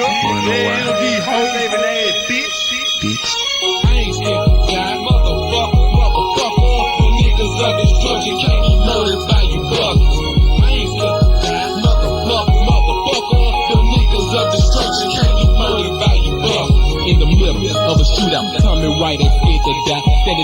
with a minute 19 and a pump in the trunk when it's time to rap. Call me Al, call me Cal. Niggas of destruction, niggas on dope. Whatever you call them, we been tight, bringing it to the door, standing on 10 toes. I ain't scared, I'ma shoot my Ruger like a trooper when it gets brutal. A concussion is the conclusion. Hollow tips are what I be using. We so ruthless, leave them in a pool of red rum, but they know we ain't putting in work. Told a nigga about it straight down to the rip. Tell me haters don't belong in dirt. I feel no fucking pity. In my heart, in my city, I've been scarred. Them last 3 seconds, ain't no joking. If I gotta die, I wanna go in gun smoke. So one last question from the burn, I'ma split the west and pointed at you. What should I do when I see his coupe through the roof of the coupe? I can miss the shoot because I ain't scared to die, motherfucker. The niggas of destruction can't be murdered by you busters. I ain't scared to die, motherfucker. The niggas of destruction can't be murdered by you busters. What you got?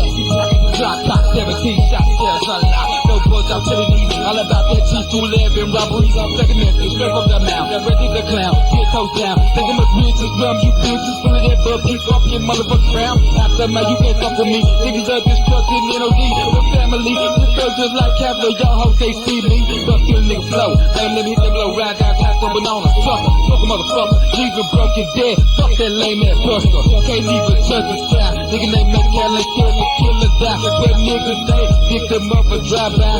Nigga tell your mama Jeffrey Dahmer and I kill you quick. You better kill me before I kill you. I ain't scared to die, bitch. I ain't scared to die, motherfucker. The niggas of destruction can't be murdered by you busters. I ain't scared to die, motherfucker. The niggas of destruction can't be murdered by you busters. I'ma get you in the parking lot, trying to get you to your car. I'ma break the law, making sure I got my extra clip of the drop. Block to your head, I know you scared, you laying here crying like a bitch. Bad for the rich up in my pocket. Got to get rich, I got time to this shit, I just blow your head off. Everything ball, I smoked out, low that trick. Little rod, grab the pump, throw it out the window quick. Make sure there's no witnesses, no evidence, no matter what the circumstances. I got some pick for stabbing you in your chest, trick. You better run and hide. When I got the ski mask on my face, big boy, what they call me, alcoholic, what I'm gonna be. She wanna be in a beanie, bitch. Killer clicking in no beat. We ain't scared to catch a case and we ain't scared to DIE. I ain't scared to die, motherfucker. The niggas of destruction can't be murdered by you busters. I ain't scared to die, motherfucker. The niggas of destruction can't be murdered by you busters. I ain't scared to fly or to die. Living in my hood, dog, 9mm on the green. What's wrong with the streets? Sweet who? Not me, I'm just a mass man. Take my time and put them chips in. See you sleeping in darkness, but then the big came call me. What's up? I'm ready to roll. Pick up the switches, I'm ready to go. Step on the thing and I blow that hoe. Smoking with the double and then I flow out the dope. Ready to smoke. Out of the hole. Seen the ring kept calling. So my dog kept on balling through my hood. That was all good. Doing my dirt. Living so smooth. Last dance for mostly. Said niggas ain't named Tom G. All I have is my name is me. So I have to live my life to the fullest and I won't die. I ain't scared to die, motherfucker. The niggas of destruction can't be murdered by you busters. I ain't scared to die, motherfucker. The niggas of destruction can't be murdered by you busters. Yeah, you know, this motherfucker for the 9-6, maybe the 9-7, but you know this shit gon' go on just like players. You know what I'm saying? Make cow, Tom speak, Tommy Wright, friends know, big boy, big eye, whatever you wanna call it, you know what I'm saying? This shit is motherfucking water for the niggas, not blood, not blood, big, oh, for the 9-7, and it's real, baby.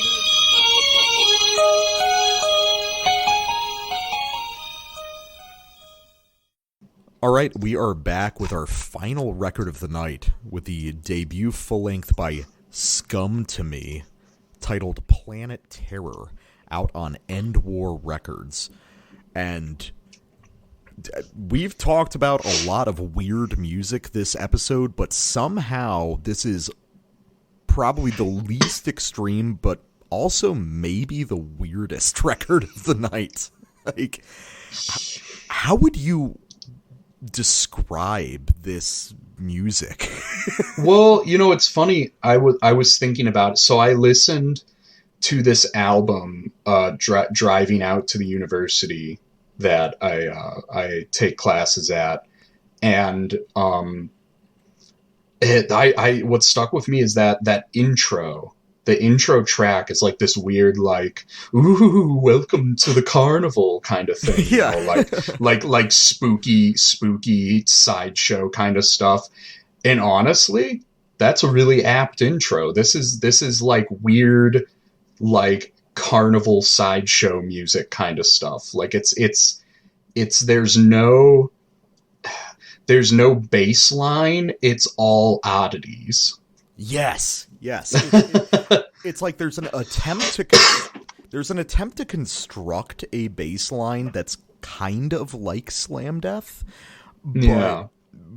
But it's like the ideas. So the lineup of this band is bizarre. There's 3 guitarists. Yeah, that was really weird because I'm listening to it and I'm like, there's 3 guitarists here? At no point does it sound like there's 3 guitar lines. Where are the other 2 guitarists, dude?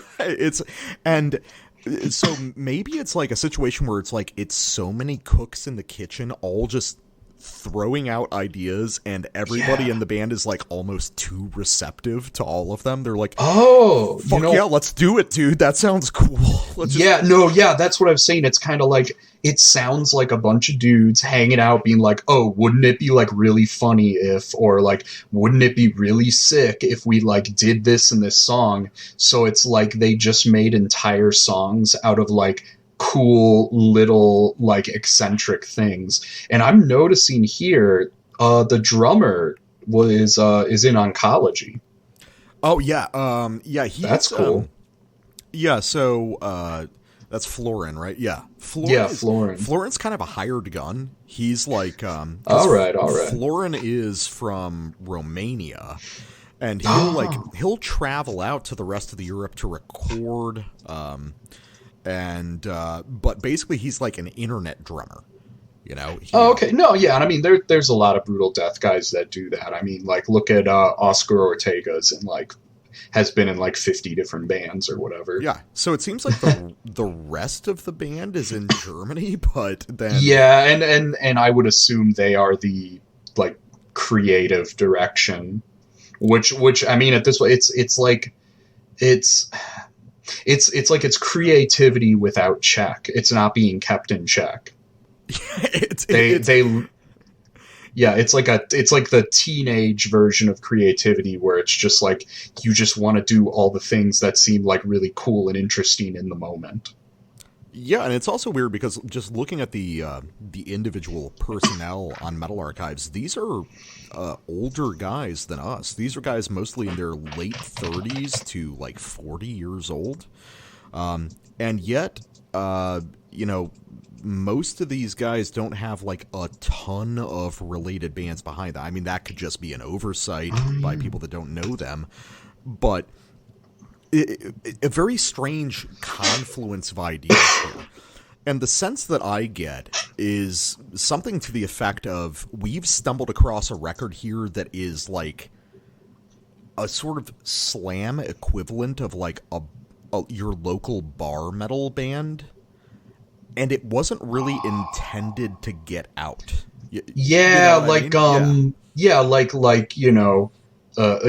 Dad's former rock band kind of thing. Yeah, or like, I mean, I go to shows constantly. Like, I'm at a show basically every week or two at my local metal bar, and I hear a lot of stuff that is like this, but you know, being in Florida, it's usually like death thrash. It's death thrash plus some like groove and metalcore. It's just everything kind of tossed in. Here, the bass line is an idea of slam death. Yes. Yeah, it's people, it's dudes who had never really done slam death before who come in and they're like, we're going to do slam without like having a total understanding of it. It's fascinating. It's really cool. It's like listening to slam made from the outside. It's outsider slam. That's what it is. Yeah, it's guys who they all like. here's what it is. They all like a lot of these same slam bands, but what they are individually taking away from that music is completely different. And that discussion was never had between them. Yeah, so then they put together all these like really cool eclectic ideas and kind of forgot the core of the material. Yeah, it's as we were saying, weird. Yeah, like we were saying, there's like there are riffs that are definitely slams rhythmically, but they don't sound like slam riffs. Yeah, it's so strange. And I've got a little bit of experience with stuff a little bit like this because I lived in Germany for a while, where Scumtomy is from. And there's a handful of bands that I saw when I was out there, kind of local, like very popular locally, but I had never heard of before. Yeah. These would be bands like Baalsebub, who are just like hometown hero guys who play kind of an odd variety of slam death, or Incinerated Flesh, who are broken up now, but were very cool doing like slam death plus kind of psych rock stuff, and just very these odd conceits for what a band should be. Okay, yeah, that Baalsebub out they were on Rotten Roll Rex. That's a label I have some experience with. They do a lot of good gore grind. Yeah, Rotten Roll is great, but the thing is, like, Rotten Roll will also put out just some of these like local hometown hero bands. Yeah. They never make it outside of Germany, really. As far as people, not that it's not good. Baalsebub is very good, but it just never really gets outside of Germany. You know, it's so it's like Scumtomy. It's like it's one of these records where we weren't supposed to listen to this. This was just for people in their community. You know what I mean? Like, yeah, it's like music from the outside of slam looking in at slam, and we're listening to it as outsiders also. Yeah, so it's like this double layer of like alienation from the source. Yeah, and there's also another thing that I think is happening in a roundabout sense is it seems to be guys that really like brutal death and probably have played some before, but they're also really into certain kinds of deathcore, and they're approaching that from outside. Now you can imagine the deathcore guys that also like slam. You get something like Ingested from that, or like Vulvodynia. Yeah. But what happens when you flip that relationship around? Well, then it's like, okay, you got these guys that like brutal and slam death, but they also really like Analepsy and Acrania and shit like that. Yeah. And they're like, how do we incorporate some of these ideas into our music? And the result is just such a weird fucking thing. But, okay, so let me play a sample. Yes. Okay, the aesthetic of this music makes no goddamn sense. Half the song half the song titles are horror movies, and half are video games, and half are just random shit. It's like Saturday morning cartoon stuff. It's like like extremely eclectic media references. Yeah, they're all media references. So let's listen to the back half of a track called Infernal Cowboy. And let's listen to this back half of the song and try to figure out what the fuck the idea of this song is supposed to be.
Yeah, so we were talking over that sample about, like, what the fuck is going on? And you compared it. I didn't. Somehow I overlooked it. You compared a lot of this to Dying Fetus. Yeah, well, and I think that's just the little tapping thing is like the, you know, little pinball machine Dying Fetus bits, and just the general there's like hardcore-isms to it. There's like the section where from outside, like definitely from outside, not naturally arrived at, you know. Yeah, absolutely. That's something about this record. It's like this like aliens take on this style of music. Aliens try to play Dying Fetus. It's like aliens read the records. They read the Wikipedia articles on slam death and deathcore and try to make an album out of it. But you're correct about Dying Fetus, because I noticed, like, right before they go into that final slam riff, they do that dun dun dun dun, which is Dying Fetus's Grotesque Impalement, the little pre-chorus before they go into the main riff on that song. Yeah, and it's, you know, Dying Fetus has always had like super unique slams to me, because they're not slams, they're just hardcore breakdowns a lot of times. And Dying Fetus is also a band that's, like, big enough that a lot of people are really into them. Oh, yeah, and especially deathcore people. But they also give people, like, an incorrect understanding of the style, because they don't realize that it's shit that's unique to Dying Fetus. Oh, yeah, well, I have a friend who is kind of a big, like, tech and prog metal guy. We don't see eye to eye on necessarily. But we were talking about Dying Fetus. I'm like, oh yeah, I love Dying Fetus, and he was going on about, like, he loves the parts that are like when he thinks Dying Fetus, he thinks of all the, like, you know, deedly weedly pinball machine stuff. And I was like, I like the chug. Which to people like us, the weedly deedly stuff is so ancillary to the band. No, yeah, that's not the substance. To me, Dying Fetus is all about the beating. You know, the being subject to a beating, man. Yeah, it's just stupid shit. But then, oh my god, yeah. It turns out, and I've found this myself, just because Dying Fetus has become such a weirdly big band over the years, that you've got different segments of the audience that are paying attention to completely separate things in those Exactly. songs. Which is fascinating in and of itself. Like, I don't understand how you divorce one from the other, but apparently you can. Yeah, and I think that's key to how you arrive at dudes like this that latch on to the weirder parts of things and try to make, like, a whole song out of that. Yeah, and like the strange material. Yeah, it's this right. Well, I mean, I described it in the notes as, like, this is an album made up of the connective material of other albums. Oh yeah, and that's the wheedly deedly stuff on Dying Fetus. Those are bridges. That is Dying Fetus's connective tissue. That is not their destination. That's how they're getting to the slams. Yeah, it's like, but here there's been this, like, lost in translation thing going on where, like, even the slam riffs themselves don't have that cathartic quality of they're like other slams. They feel preparatory, you know? And it's like they're applying they're applying slams to completely different melodic ideas than slams usually have. Yeah, there's like kind of major key slams on this record. There's very few, like, actual slam riffs. Yeah, it's like, I don't know if there's any. It's like, clearly they love Devourment, but they thought you could inject whatever chord you wanted into those rhythmic structures and it would be fine. And what you get is, like, attempts of, like, behemoth kind of aping slam. Yeah, and I mean, there's even certain songs where they break into straight up, like, bizarre tremolo black metalish stuff. Like, and that's where I get into the idea of, like, obviously one of them was, they were just hanging out, and one of them was like, dude, what if we just break into this in the middle of a song? Wouldn't that be sick? Well, you see, I almost wonder if, like, I think maybe structural conceits were not even thought of at all. Like, it was literally just like, hey, check out this riff from Once Sent from the Golden Hall. Isn't this cool? What if that's just the next part? Like, there's literally no consideration for how a song goes. Because you'll even notice, like, songs on this record just kind of end. Like, they ran out of ideas and they just stop. You know? Yeah, no, it's there aren't really satisfying conclusions. But that's also, like, kind of one of the elements of this record that's interesting is, like, there's so much shit that feels like it's building up to a big moment that kind of never comes. So it's like, it's paradoxically, a lot of this shit is very kind of oddly chirpy and major key, but weirdly tense because it's an anxious album because, you know, that's a major part, you know, like in music theory, is the idea of building and releasing tension by using certain you know, chords in your phrase and where you start and end that phrase.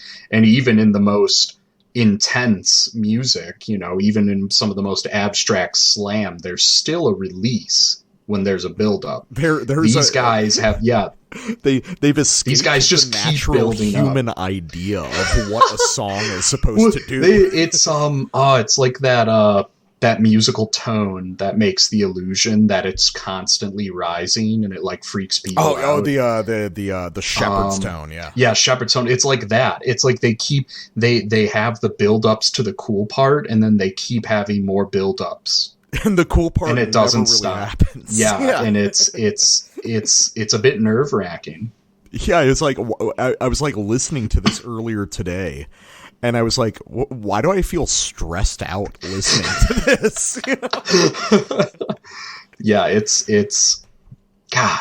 Well, you got some weirdo shit, right? Yeah, this was definitely out of an album that is full of bizarre and weird things. This was the one that all I had to say about it was, what the fuck?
Bro, am I having a fucking stroke right now? Do you smell burning? What? I smell burning popcorn. What's going on? Like, dude, none of those ideas connect with each other. No. And like I said, there's that one part where it drops and then like goes into the like hardcore beat. Like I thought the song ended and a new song started because it had no relation whatsoever. And it's like, it's not even like they throw in a bass drop to indicate it. It's like, no, we just start again. Yeah, it's literally like drop, nothing happens for like a full second, and then it starts again. That might have been a case where it's literally like two half songs bolted together. Like, they were like, oh man, this song's kind of short. What do we do? Oh, well, we'll just put these two together. Well, yeah, I mean that's a weird part itself. It's like the intro to this album is like 2 minutes long of like the weird Dark Carnival shit. Yeah. And then you've got this like 1.5-minute song called Explosion Instinct. Cool title, I will say. That's that is a cool title. And you'd expect a like a Cannibal Corpse Make Them Suffer type thing. But no, it just kind of lingers around these mid-pace slams and nothing really happens, and then the next song starts. It's like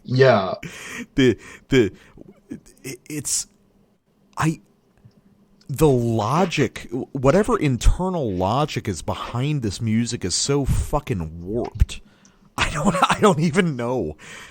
But like Evil Dead, I mean, this song Evil Dead, like there's actually a lot of those kind of clean guitar parts around the record. And but it's like the clean guitar parts are to indicate that they are a clean guitar part.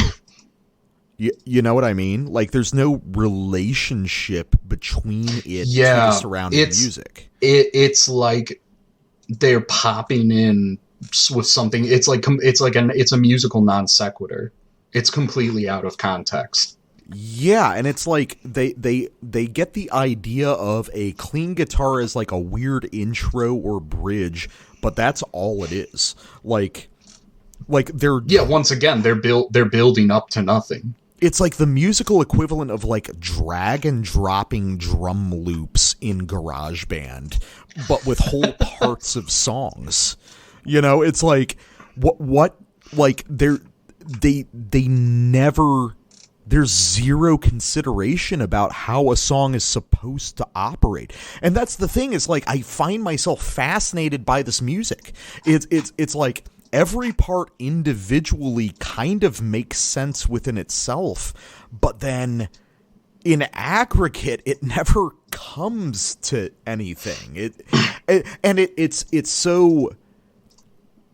so specific in the way it does it. It's like, you know, it's like that theory in like college classes that like if you get a 0%, you get 100, because the only way to miss every question is to know every question, you know?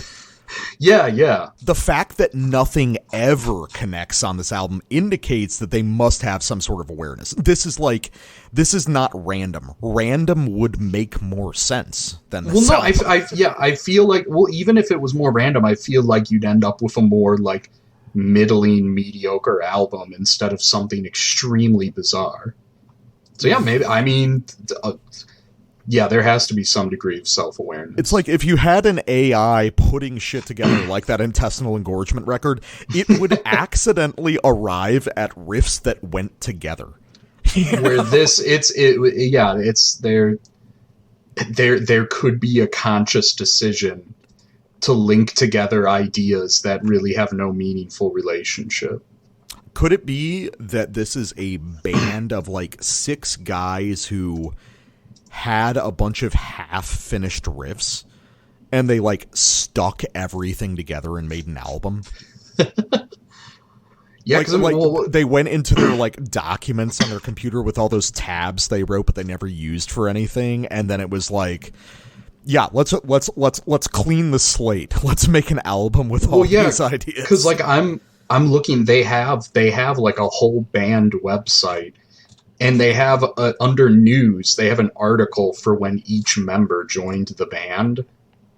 Like, with the last one being July 22nd of 2021, Jörg joined Scumtomy. Like, they didn't even have a full band. Like, they have, like October 5th, 2020, Tobias joined Scumtomy. October 11th, Oak joined Scumtomy. December 16th, Bloody joins Scumtomy, and it like keeps going all the way to like July 22nd. Looks like their last guitarist joined. Could they just all be like bros from the local scene? They must be, because like they're like selling like like signed cards, like t-shirts and picks before the like custom picks before the album even came out. So like obviously someone has to know who these people are. These aren't just randos off the street who decided to make a band. Dude, I want to see this live so bad. What is it with February 2, Mammoth Festival? So they're playing shows. Do you want to see us playing at Mammoth 1 Metal Festival? Yes, absolutely. Wait, no. They're trying to get people to vote for them. That's what it is. Dude, I want to see these guys play live just because I feel like even if I played these songs for a year, I wouldn't be able to play them live. Like, there's no logical connection between anything. I have to. Well, it's like, how do you remember the song? Yeah, it's like it's literally just these 7 riffs are just in a row. There's nothing indicating that they relate to each other, and we just go. We just try to do it. It's like trying to remember shit in free time, but melodically. All right, so let me get to a song that's almost like a logical song. Yeah, this was like the most slam approaching. This is the most coherent song on the record called Blood Legion of Corn. Fantastic. Yeah, I was about to say that, the one episode where we've got, the Terminus intern who plays Warhammer all the time. We get a war, and of course there's like a Warhammer song. Of course there's because there's other video game shit. There's one called Dark Souls, right? Yeah, no, there's so many, and the Long Dark after it, Yeah, that song Dracarys, that's a Game of Thrones thing. Yeah. Evil Dead, you have Dark Souls. Yeah, Planet Terror, the title itself, yeah. Yeah, like. And Italian Stallion, is that just for fucking Sylvester Stallone? Yeah, was it for Rocco know. Siffredi, No, it's like, yeah, so let's listen to the first half of Blood Legion of Corn, and there's kind of a logic to this song. But then there's certain shit that does not make any sense. Listen to when they do a sort of major key version of a Behemoth riff of just these big kind of like dramatic held chords. They do it once and they never come back to that idea.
Okay, so you know the exact part I'm talking about, where it's just like dun dun dun dun dun dun dun dun dun, and then that idea never comes back for the rest of the song.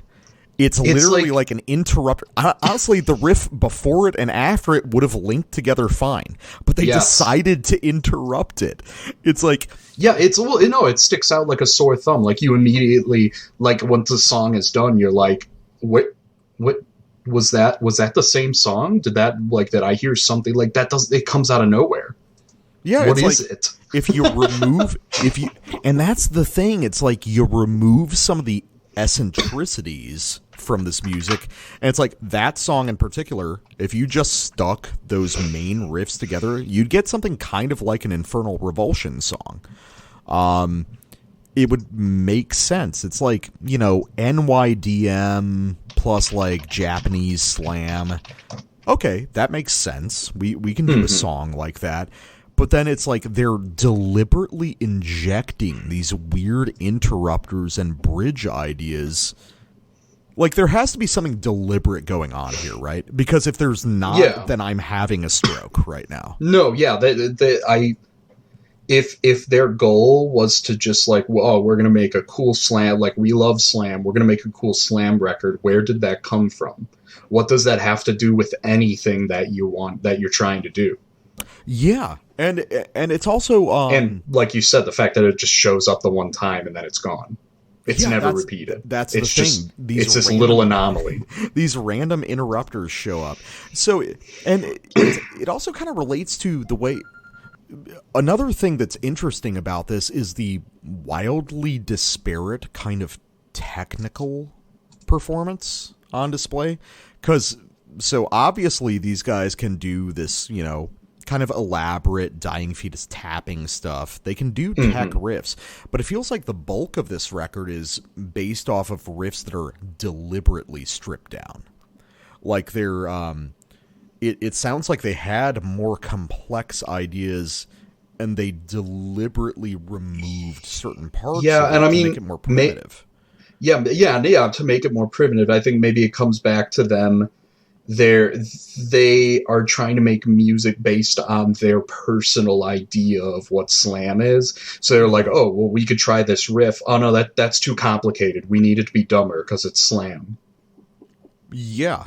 So it's like they deliberately like played under what they could. And maybe that's where some of the really idiosyncratic kind of deathcore ideas come from, because it's like, because it doesn't really make sense that it's like, maybe they think of deathcore and slam as like completely separate things, you know? So it's like, we can do the techie deathcore stuff, but then like the main slam riffs, they have to be really simple because that's what these styles are. Which is ironic because like deathcore breakdowns are often way, way more stripped down than your average lattice work of slams. Yeah, it's there's a fascinating sort of like folie à deux kind of craziness going on this record. It's like a bunch of guys get together with a set of assumptions that make sense to them internally, but don't make sense outside of it, dude. It's like their band is their own little echo chamber. Yeah, and the result is something that is kind of a lot of things, but fits comfortably nowhere. Oh no, yeah, I get autistic about genre classification, and I don't know what to call this. I don't think I can call it brutal death metal. No, it borders on slam, but it's not slam. And I guess it's more deathcore, but even then, I couldn't point to you a deathcore album that sounds like this. Yeah, I mean, it's like, that's why I like to use that term bar metal. You know, yeah. I think American listeners will understand. At like local bands. Your local metal bar always has a handful of bands that are playing all the time that are kind of death and kind of thrash and kind of groove and kind of metalcore. I think we're just listening to a brutal death metal inflected take on that idea. Yeah, no, that I think that makes sense. I think that makes a lot of sense. 'Cause it's too eclectic. It doesn't. Yeah, it's too many things at once. so many, but arranged in such a way as to be as uncomfortable as possible. That's the thing I keep coming back to is like, even if you put these parts together at random, it would make more sense than what you have here. Please, for the love of God, give me a musical release. Yeah, it's like stop doing this to me. Which is why I think like the weird kind of like tense, stressful quality of this has to be intentional, because this is not completely random. These are sort of like quote unquote the worst possible choices at every turn. And if you're making the worst decision at every turn, you have to know what the right decision is. You know? Absolutely. All right, you got one more, right? Yeah, I have. I think it's I don't remember if it's the front half or back half. It would be the front section of Italian Stallion. And this is I have another example here of where it just breaks into this melodic idea, like melodic, like consonant melody idea, almost out of nowhere, and then just kind of goes back to what it was doing like nothing happened. All right, let's do it.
Okay, so we got to talk about what just happened there.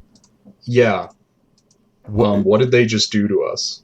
The thing is, this is one of the cases on the record where it's like, I'm not just confounded and fascinated. I kind of like the idea they're going for here. Like, and then, but it's like the final riff there that they're trying to develop everything around is like, I said to you, it's almost like a trivium riff or something. Yeah, like the... And once again, I think maybe that's them trying to reach at kind of core stuff, metalcore, deathcore, kind of stuff. Yeah. But it's just, once again, there was no logic to it. It just came out of nowhere. Oh, it makes absolutely no sense. They were doing their kind of brutal death-esque stuff. And then just like, okay, now we're going to do this, like, this fast, blasting melody. Yeah, Why? Which is something they go back to a fair amount on this record. These almost like Amon Amarth kind of melodic riffs that they'll inject at totally random places in the middle of songs. And I don't know, here's a place where it almost works. Like if they organize that riff that is, I mean, more than trivium, it's like a Parkway Drive riff or something. Like, if they organize that a little bit better, like, it would kind of work. I can see the idea operating in the background here. Make the transition a little cleaner. Yeah, but instead we've got just the weirdest goddamn thing in the world. Yeah, it just goes back. It just and that's what that's why I said it's like a quick mellow break. It's like they just step away for a second and they're like, okay, we're gonna step back for a step outside and do a little melodic thing real quick. We'll be right back. Why do I want to buy a shirt?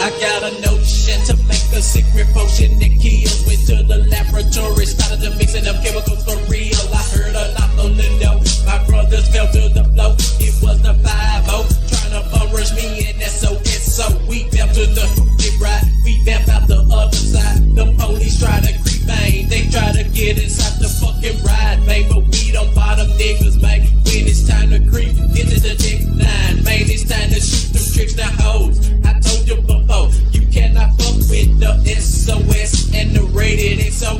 Oh, you gotta know. Drop it off your ass, drop it off your ass, drop it off your ass before I go and get the gas strip.